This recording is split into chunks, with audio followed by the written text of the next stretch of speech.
The grand palace. बनाए अपने खूबसूरत व यादगार पलों को और भी खास। द ग्रैंड पैलेस के परिणय बंधन के साथ साईं वाटिका के पास, भोपाल रोड, सागर। लीजिए आप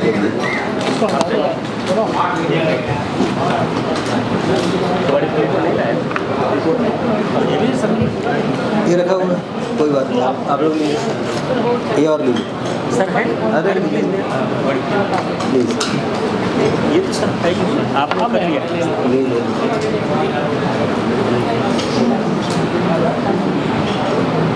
तो आप कुछ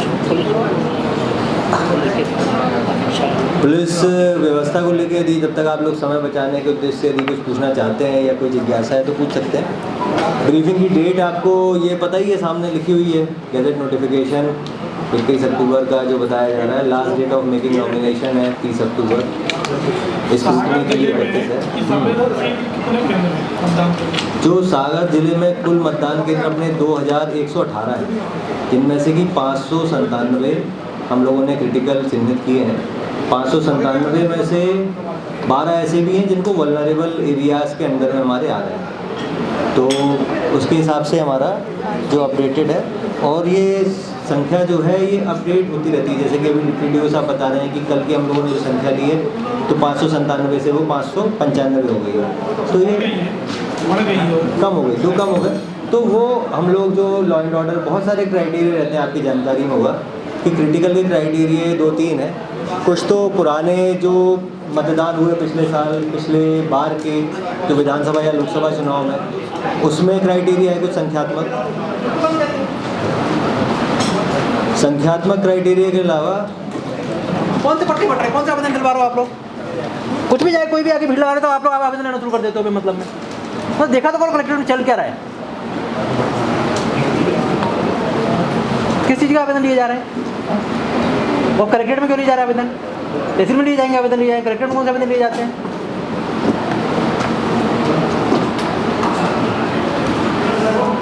करिए। तो सर हम लोग चर्चा कर रहे थे कि ज़िले में कुल कितने मतदान केंद्र हैं और उनमें से कितने क्रिटिकल हैं। 2118 में से अभी जो कल की हम लोगों ने अपडेटेड हम सभी आरोप से और जिले थाने से लिए 595 क्रिटिकल। ये संख्या कम ज़्यादा होती रहती है। इसके 2-3 इसके पैमाने हैं। एक तो पिछले चुनाव में ग्राम पंचायत ले जाते हैं ना, यहाँ कलेक्ट्रेट में क्यों ले रहे हो? जाइए आप नीचे जाकर देखिए, मतलब ये तो वहाँ पर लिए जाने थे आवेदन, कलेक्ट्रेट में आने का मतलब है।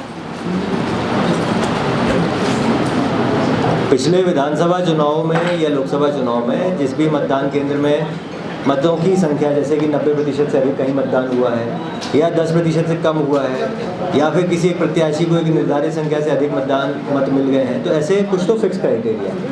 उसके अलावा कुछ क्राइटेरिया ऐसे हैं जो चेंज होते रहते हैं, डायनेमिक है। जैसे कि लॉ एंड ऑर्डर के हिसाब से वहाँ कहीं कोई संवेदनशील घटना हुई हो, कहीं कोई गंभीर क्राइम हुआ हो, कहीं कोई ऐसा हो कि जिसमें 2 पक्षों का सामुदायिक तौर पे, जाति तौर पे या किसी राजनीतिक दलों के बीच में भी कुछ ऐसे लड़ाई की, मतभेद की, विवाद की संभावना, उस हिसाब से भी हम लोग चिन्हित करते हैं। तो वो अभी से लेके आगे तक भी कम ज़्यादा होता रहता है और उसी हिसाब से फोर्स डिप्लॉयमेंट भी होगा। वल्नरेबिलिटी का भी इसी तरह से है कि जैसे अभी वर्तमान में 11 जो पोलिंग स्टेशंस हैं उनको वल्नरेबल की श्रेणी में हम लोगों ने लाया हुआ है और उसमें तमाम तरह के हम लोग उपाय करेंगे, जिससे कि जैसे कि बाउंड ओवर की कार्रवाई है, जो ऐसे तत्व हैं जिनके कारण ये क्रिटिकलिटी या वल्नरेबिलिटी हो सकती है, उन पे हम लोग जिला बदर और अन्य कार्रवाइयाँ भी करेंगे, जिससे कि ये सारी चीज़ों को एकदम फ्री एंड फेयर शांतिपूर्वक इलेक्शन कराया जाएगा। अभी सबसे ज़्यादा विधानसभा क्षेत्र में कहाँ पे संवेदनशील आपके हैं? अच्छा, तो इस तरह से यदि हम लोग देखें तो कुल मिला के लगभग संख्या जो है मतलब 60 से लेके 70-80 तक ऐसे है और अल्टीमेटली ऐसा नहीं कहा जा सकता किसी एक में कुछ ज़्यादा है। आप लोगों को भी ये संख्या मुहैया भी करा दी जाएगी। तो कुछ विधानसभा क्षेत्रों में बूथ की संख्या भी ज़्यादा है, तो वहाँ निश्चित तौर पर संवेदनशील भी ज़्यादा है। लगभग सभी में समान रूप से हमारे यहाँ क्रिटिकलिटी है और वल्नरेबिलिटी में भी ऐसे ही देखा जाए, कहीं 0 है तो कहीं 4 भी है। वो घटनाओं के आधार पर है कि कहीं कोई आपसी कोई गुटबाजी में कोई बड़ी घटना हुई हो तो उसके आधार पर हमने चिन्हित किया हुआ है और उसमें आपराधिक तत्वों पर कार्रवाई करके उसको हमारा प्रयास है कि 0 पे करना। उस तरह से सभी में लगभग 65 से लेकर 90 के बीच में लगभग सभी में प्रैक्टिकलिटी है। अच्छा, देखो सबसे ज़्यादा फर्जी मतदान, तो फर्जी मतदान अपने आप में ही एक अपराध है। तो फर्जी मतदान जैसे ही सिद्ध होता है, आरोप एक अलग बात है कि साहब इधर फर्जी मतदान हुआ या उधर फर्जी मतदान हुआ। देखिए भाई, आपस में अपन बातचीत बाद में कर लेंगे सभी लोग, यदि सुनने में इच्छुक है। क्यों भाई साहब? नहीं, रुक जाओ एक मिनट, बाद में कहना, पहले आपस में बातचीत यदि रुक जाए। आप लोग इधर सभी लोग शांत हो जाइए, पहले एसपी सर को बोलने दीजिए, फिर आपके क्वेश्चंस लिए जाएंगे। आपके सवालों का ही जवाब दे रहा हूँ। तो जैसा फर्जी मतदान आपने एक शब्द का प्रयोग किया, तो देखो आरोप या शिकायत कहीं होती है तो उसकी तत्काल जांच होती है, और उसके इस पर्टिकुलर क्राइम को रोकने के लिए तमाम तरह के चुनाव आयोग के द्वारा ही उपाय पहले से किए गए हैं कि सभी को पर्ची से आएंगे, पहचान पत्र लेके आएंगे, उसका मिलान होगा, उसके बाद उनको की जाएगी, और लगभग ज़्यादा से ज़्यादा संख्या में हमारे पोलिंग स्टेशंस में कैमरे की भी वो रहती है, इससे रिकॉर्ड भी रहता है उसका। तो ये सारी चीज़ों के बाद भी यदि कहीं शिकायत होती है तो इन्हीं के आधार पर उसकी जांच की जाती है, और यदि कोई फर्जी मतदान करना पाया जाता है तो आईपीसी की धाराओं में ये अपराध है और उस पर तत्काल कार्रवाई करते उसको गिरफ्तार किया जाएगा। तो अल्टीमेटली ज़्यादा हुआ या कम हुआ, मतलब अपने ज़िले में यदि मैं पहले के आंकड़े यदि देखूँ तो मेरी जानकारी में पिछले 2 उसमें विधानसभा में और लोकसभा में फर्जी मतदान वाला आंकड़ा एक भी नहीं है। तो ऐसा कोई भी क्राइम रजिस्टर नहीं हुआ है, अपने यहाँ इस तरह की टेंडेंसी नहीं है। यदि शिकायत आती है तो हम बिल्कुल गंभीरता से उसकी जाँच करके निराकरण करेंगे। और पूछिए, आप कुछ कह रहे थे आप?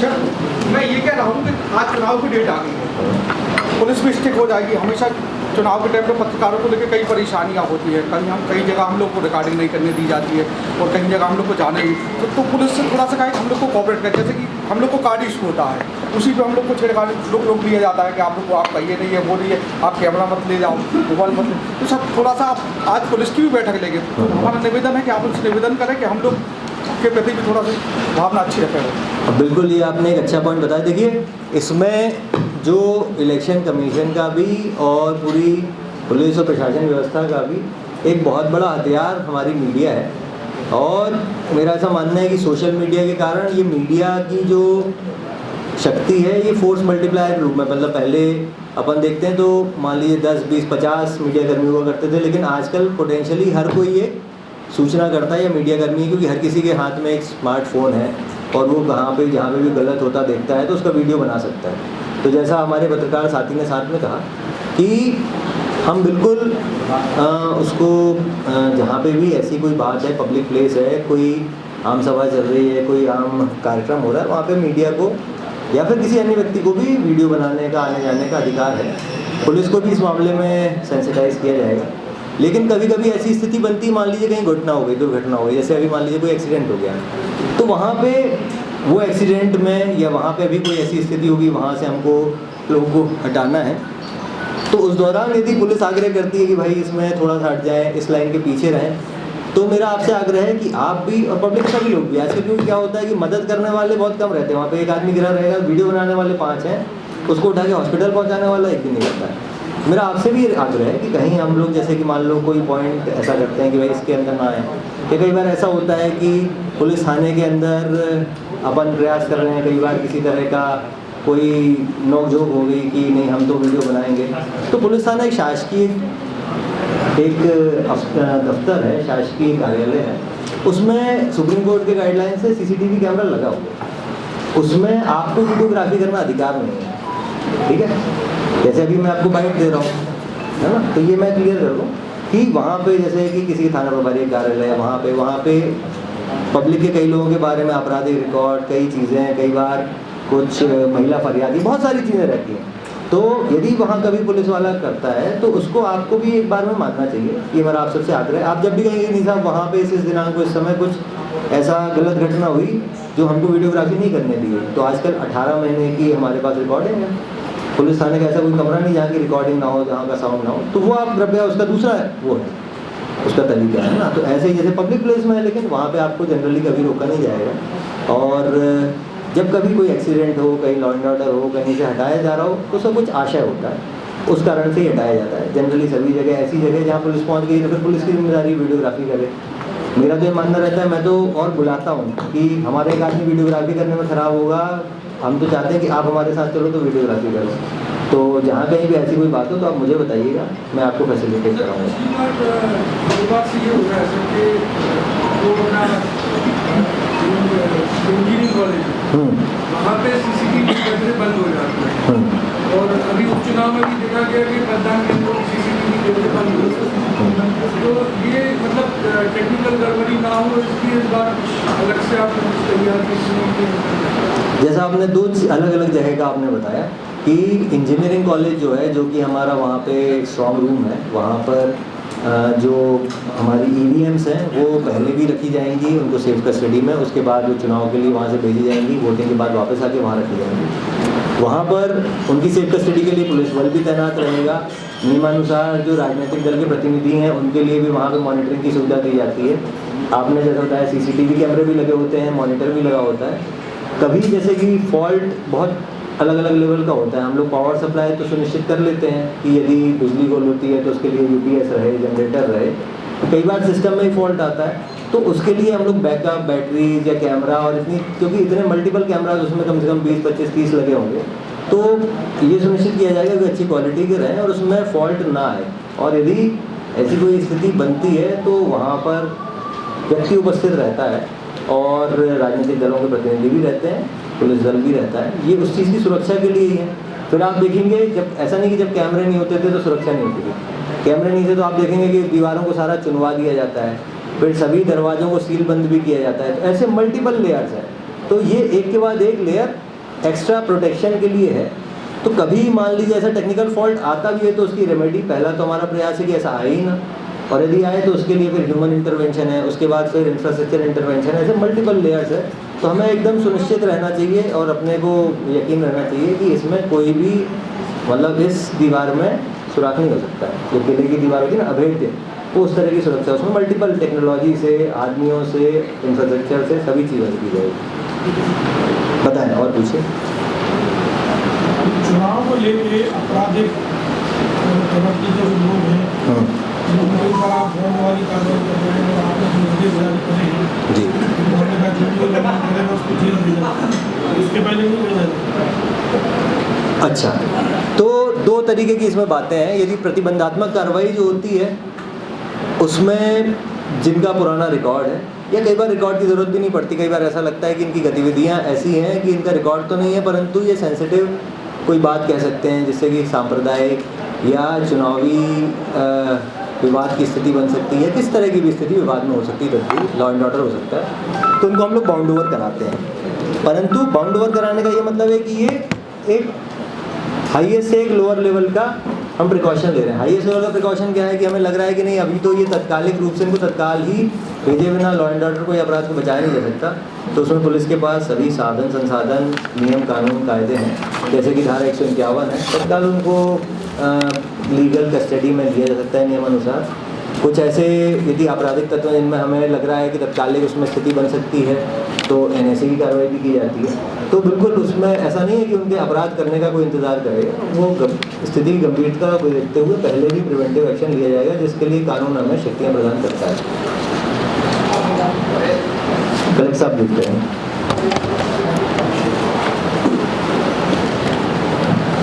देखिए, निर्वाचन की घोषणा आज हो गई है, आप सभी की जानकारी में है, और निर्वाचन का जो कार्यक्रम आया है उसके अनुसार नामनिर्देशन की प्रक्रिया 21 अक्टूबर को प्रारंभ होगी।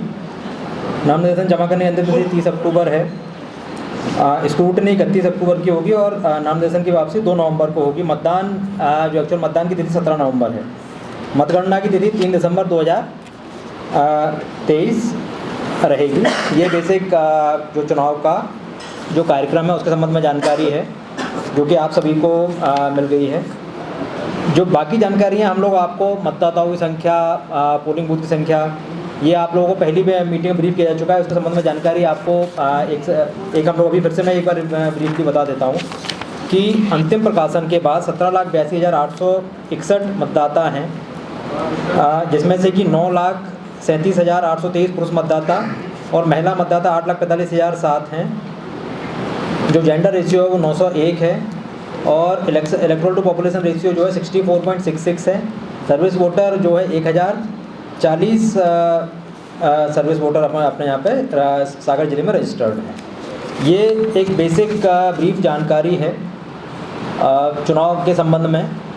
इसके बाद आप लोग जो पूछना चाहें वो पूछ सकते हैं। जैसे कि आप लोग सर्वविदित है कि निर्वाचन की घोषणा होने के उपरांत ही MCC जो मॉडल कोड ऑफ कंडक्ट है, आदर्श आचार संहिता, वह फोर्स में एनफोर्स हो जाती है और उसके अनुसार कार्रवाई जिले में प्रारंभ कर दी गई है। जो पहली कार्रवाई है, सब जगह जो शासकीय संपत्ति के विरूपण जो किया गया था उसको सुधारने की कार्रवाई की जा रही है।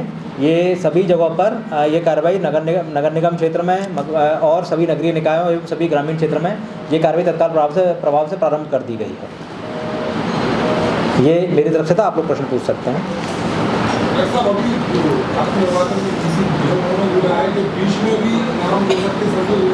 नहीं, देखिए इस संबंध में नियम ये है कि नाम जोड़ने का जो बिंदु है वो निर्वाचन समाप्त ये अपना नाम निर्देशन जमा होने की तिथि से 10 दिवस पूर्व तक आप जो भी व्यक्ति चाहें अपना फॉर्म दे सकते हैं, उनके नाम जोड़े जा सकते हैं। सर मुझे देखने में आ रहा था जो एड्रेस पे योजना गाड़ी में आवास तो आवेदन के गलती रहेंगे नहीं, बंद हो जाए वो सारे के सारे आवेदन तत्काल प्रभाव से बंद कर देंगे आचार संहिता के बाद। नहीं, नीचे लोग भीड़ आ गए, आवेदन नहीं ले रहे थे, इसी बात के लिए वो मुझे पता चला था कि लोग खड़े हुए, जबकि ये मना कर दिया गया था। 12 बजे से काउंटर बंद हो जाता, 12 बजे से काउंटर बंद कर दिया गया था, लेकिन चूँकि लोग आते रहे और लोगों को मना कर दिया गया तत्काल।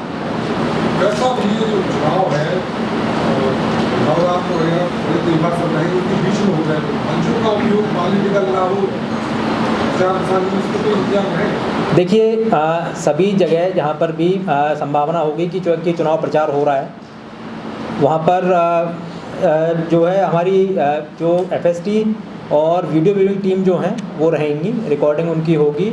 सभी से ये मॉडल कोड ऑफ कंडक्ट है, सभी जनप्रतिनिधियों से अपील उसके माध्यम से की गई है। खुद ही जो MCC है उसमें ही नियम है कि धार्मिक जो जगह हैं उनका प्रयोग इसके लिए ना किया जाए, चुनाव प्रचार के लिए ना किया जाए, धार्मिक स्थलों का प्रयोग चुनाव प्रचार के लिए ना किया जाए।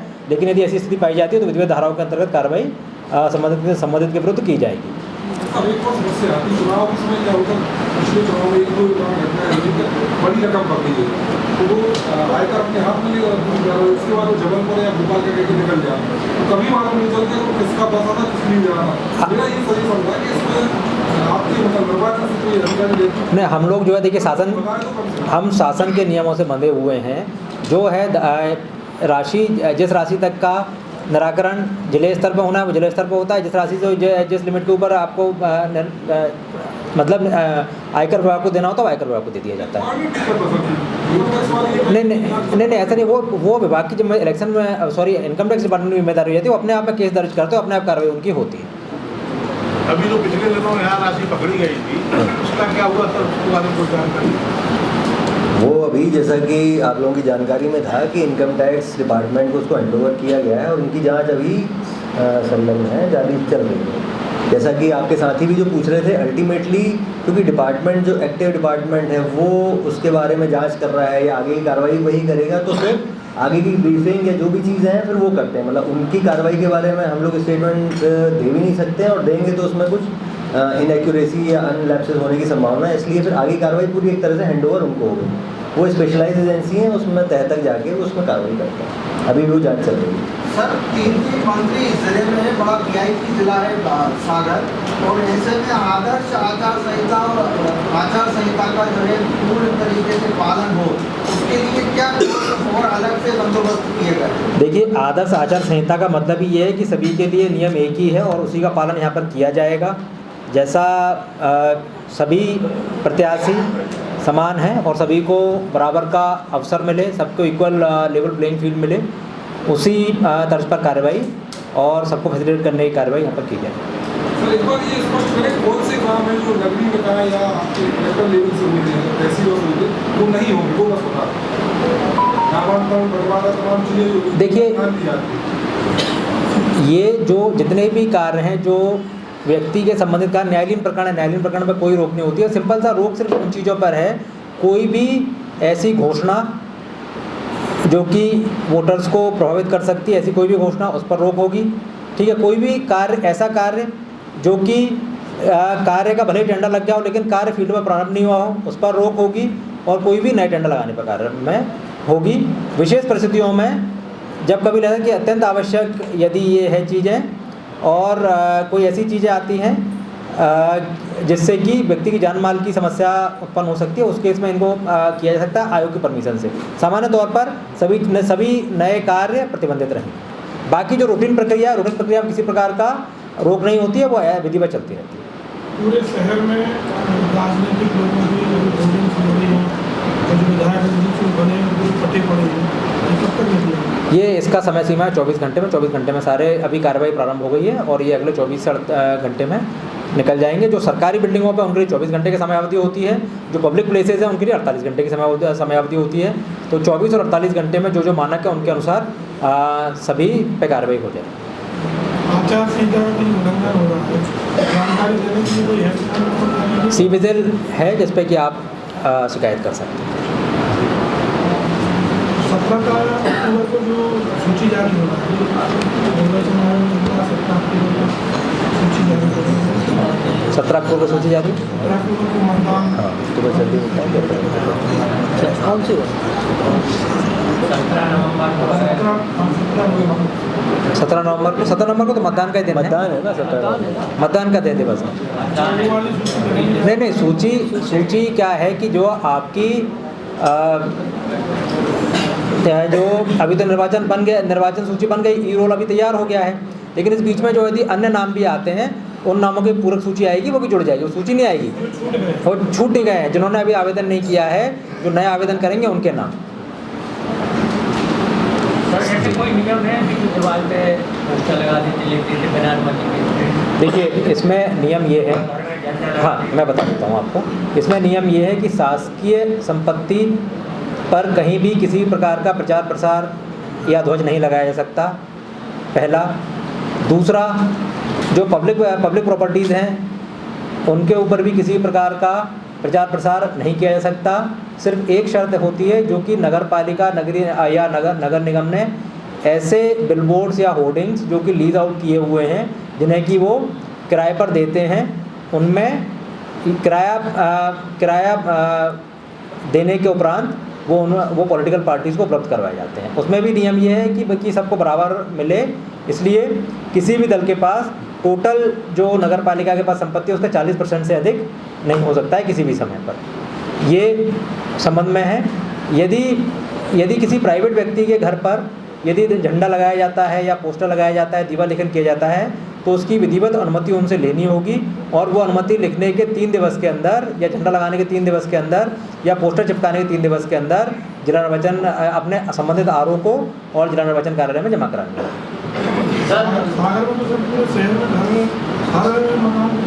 हाँ तो बिल्कुल, जिनके झंडे लगे होंगे तो उनको अनुमति मतलब उनको सूचीबद्ध करके देना पड़ेगा और ये बताना पड़ेगा कि इनके पास उनसे अनुमति ली हुई है आपने।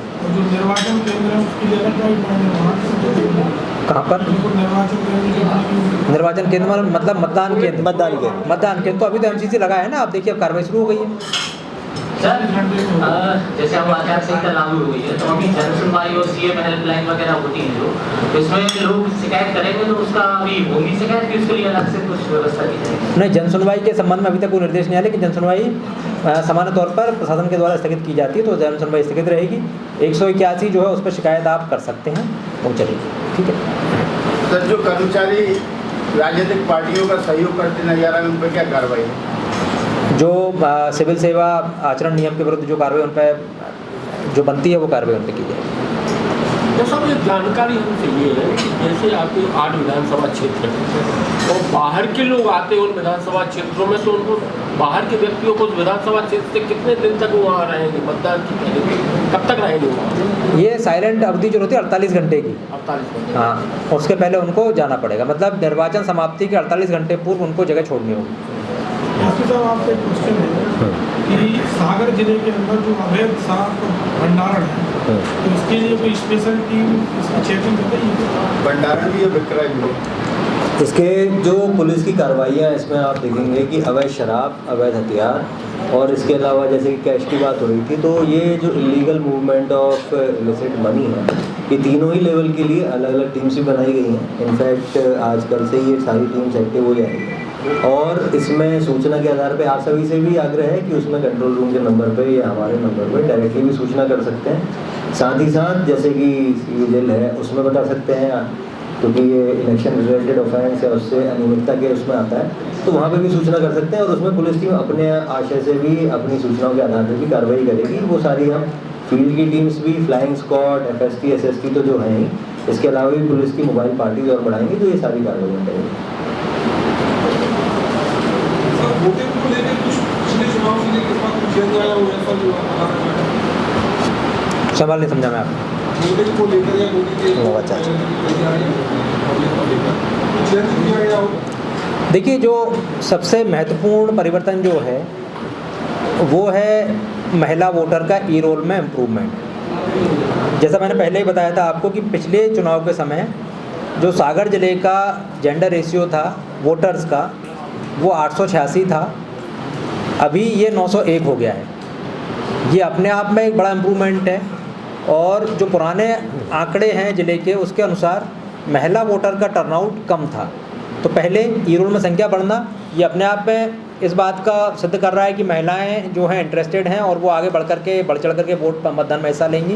दूसरा, जो स्वीप की गतिविधियां हैं उनमें विशेष रूप से अभी तक जो चल रही हैं उनमें महिलाओं को जागरूक करने के लिए, महिलाओं को मोटिवेट करने के लिए विशेष गतिविधियां आयोजित की गई हैं ज़िले में, और आगे भी ये गतिविधियां आयोजित की जाएंगी। कुछ ऐसे बूथ्स हैं जिनमें वोटिंग परसेंटेज 50% से कम था, वहाँ पर विशेष रूप से स्वीप गतिविधियाँ आयोजित की जाएंगी, जिससे कि वोटिंग परसेंटेज हमारे ज़िले का अधिक से अधिक हो। ऐसा कुछ जागरूक अभियान चलाया जाएगा? जब अभी चल रहा है, लगातार चल रहा है, ग्राम पंचायत क्षेत्रों में, शहरी क्षेत्रों में, सभी जगह चल रहा है। सर, सीनियर सिटीजन भी कोई निर्देश आया था बीच में कि घर बैठे वोटिंग कर सकते हैं? हाँ, बिल्कुल कर सकते हैं, निर्देश हैं वो, उनमें बिल्कुल कर सकते हैं। क्या है उसमें प्रक्रिया, क्या है? 80 वर्ष से उम्र वाले जो हैं उनको मांग आधारित उनको पोस्टल बैलेट की सुविधा दी जाएगी। ये तो दिल्ली से आया है। हाँ, चलिए, बहुत बहुत धन्यवाद सभी को। और ये इस संबंध में थोड़ा स्पष्ट करना चाहूँगा, ये अभी नीचे वाली जो थी ये सुन लीजिए आप लोग, उसमें कोई नहीं है।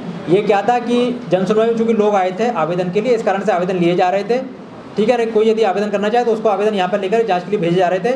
आज जैसे आचार संहिता लगी उसके बाद से इनको लेना बंद कर दिया गया था, ठीक है। नहीं, अब ये तो खैर ये तो आवेदक तो आ ही सकते हैं ना कलेक्ट्रेट परिसर में, आवेदकों के लिए मना नहीं। कलेक्ट्रेट परिसर जनता के लिए तो हमेशा खुला रहता है।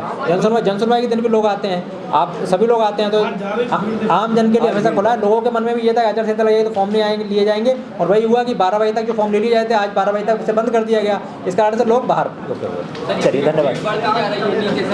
बंद कर दिया।